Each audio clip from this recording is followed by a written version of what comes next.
Every student is a genius. Hey, see how I spelled that wrong? I may not be the best speller, or reader, or even writer, but guess what? In school, I'm the best at drawing. That's right, the best in the class. But we took a spelling test recently. I didn't get the best. My teacher said I failed. And my friend, or I think he's my friend, said I was stupid. What really is education? Employing Zygmunt Bauman, who is highly credited for his evaluation on liquid society. He posits that in a postmodern society, everything is changing. Like water in a cup, the shape never remains in a definite solid. Rather, it is constantly changing. For years, dating back 50, 60, even 70 years ago, education has confined its ways to assess the intellectuality of students in a set curriculum that ostensibly fits all. But I posit the question, how can students who are so innately different all adhere and conform to the same educational assessment? How? Again, the process by which education assessed the academic capabilities 50 years ago are still being used today. If society is a liquid state, as Bauman states, how are we still grasping onto the same traditional methods used in pre-modern society?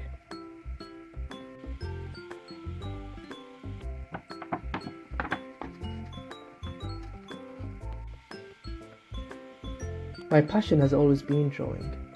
I love it. It makes me feel happy, and every time I paint something new, I want to show my teacher, my friends, and my mum and dad. But I've been told that my artistic talents will never get me anywhere in this world, that I had to be good at maths, science, and English. I do try so hard, but I can never do as well as I hoped. It really does make me sad. Jacques Lacan, a renowned sociologist, elucidates the concept of the symbolic order. Within this, he argues, is institutions and languages that subject individuals to conform to societal impositions, education being one of them. Through some extensive research, it is posited by various historical journal articles that education was a medium to subject students and have them conform to what society needed. They need to be obedient, sit in straight rows, and only ever answer to authority figures. They will learn what is given to them, nothing more and nothing less. However, students are not subjects. We are not all the same. So I ask you to wonder, why, if we are all different, are we assessed by the same curriculum? Is education just an institution to train us to what we are expected to be in society? Or in short, are we being conditioned for society?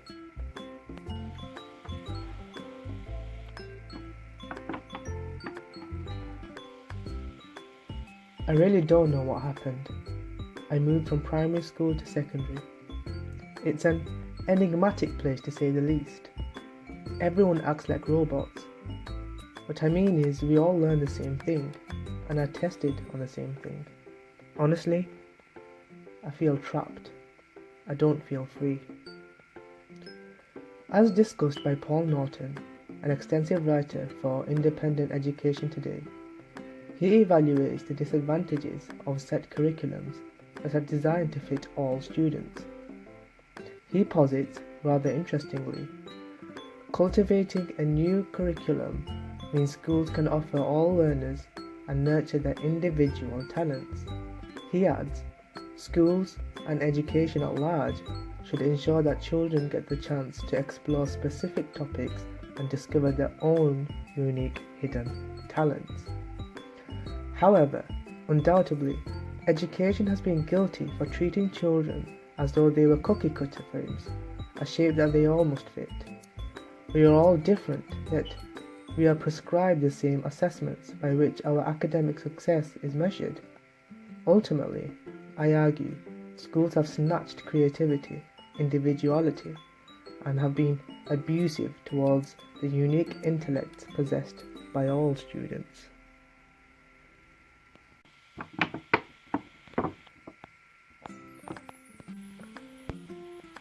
Over the last year, we've been assessed every week, and every time I see that letter F, I can't help but think how useless and stupid I really must be. I'm a predicted grade D student, whatever that means, but I can tell you, it does mean I'm at the lowest, and I can't help but hate myself. I don't understand how to work out the square root of what the value of x is, but at home, I've built the best aeroplanes that really do fly really far. Why can't I be assessed on that? A piece written by Hayley Gleason on whether the education systems are ruining our children. Ultimately, she surmises, indeed, the pressure of school has ramped up considerably since the 70s, thanks in part to an educational system so obsessed with a narrow definition of success. With standardized testing, ranking, comparison and competition, it has consequently accumulated a disturbing number of students who suffer from depression and anxiety.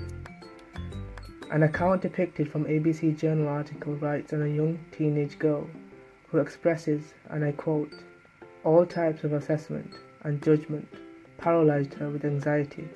She wanted to flee classes." Again, I ask the question, is the education system producing a subjectified students, conditioned to be the best grade for society? Or is it used to create free-thinking individuals who are innovative to better the world?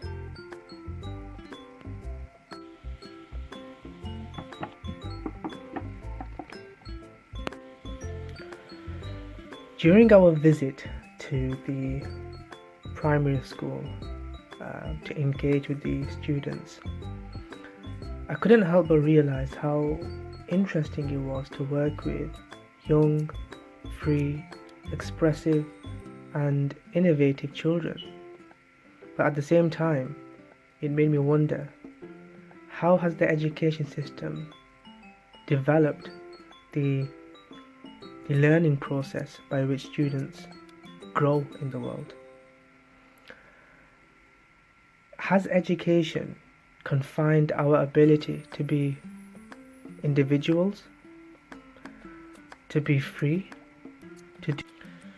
During our visit to the primary school, in which we were able to engage with the students, it was rather interesting to see how happy, free and expressive they really were.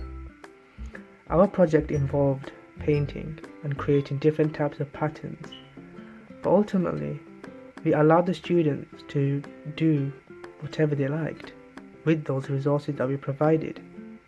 And at the end, all the students had created something that they were really happy about. It made me wonder, how exactly has education been a means of development for our learning?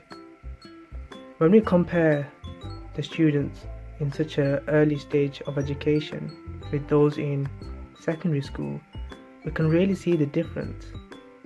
How in the early years stage, it's all colourful, happy, students are doing what they love. Whereas in secondary school, it becomes grey, black. Students are all assessed on the same thing. They can't be as expressive as they might want to. I also wanted to employ various theorists like Jacques Lacan and Zygmunt Bauman, who talk about the concept of subjectification. And it made me wonder whether education is an institution that is playing a role in subjectifying people to accommodate society. And I believe that the role of education shouldn't be so. As you can see, I have created a storyboard. Art has always been something that I loved since I can remember. In primary school, in secondary school, I was known as one of the best artists. But as I grew, I was constantly told that art will never get me anywhere. So I was over the moon when EdLab was a place where I could use my art skills in my 4th year of university as an assignment. And I jumped at the opportunity.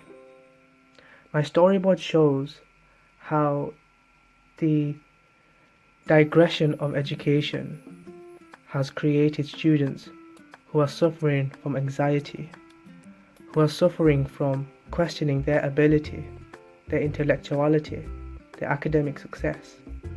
We start off as free agents, but as the years go on, we are conditioned to only achieve what this education system and society wants us to be. It was not long ago that meat is graded on letters, grade A being the best. And students are no different. Grade A students are the best. Grade D and below aren't expected to do well in society. We are given these grades from the earliest of years, and so our mindset of what we can achieve is taken down, and our happiness is diminished. What was interesting about everything was it made me realize that the education system isn't all good, and there are many parts of it that we need to look into, analyze, and quite definitely change. Thank you.